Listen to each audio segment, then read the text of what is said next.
Welcome to the Tech Egg. Don't get scrambled. Enjoy the video. You start by confirming your iPhone has a current iOS and enough free space, because updates and installs fail on low storage. Next, connect to stable Wi-Fi and turn off any VPN or proxy so verification traffic flows normally. Then sign into your Apple ID in Settings and enable Background App Refresh. This allows system services to validate apps. Once done, reboot the device, which clears temporary glitches and prepares the system for the verification step that follows.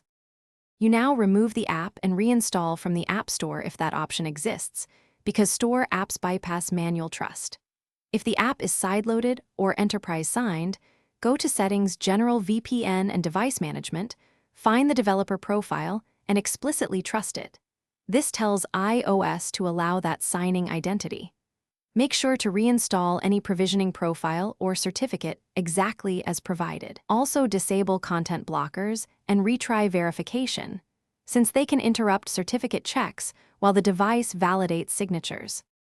You finish by opening the app and completing any in-app sign-in or permission prompts. iOS often completes verification during first launch. If the app still shows not verified, set date and time to automatic and restart the phone, because incorrect time breaks certificate checks.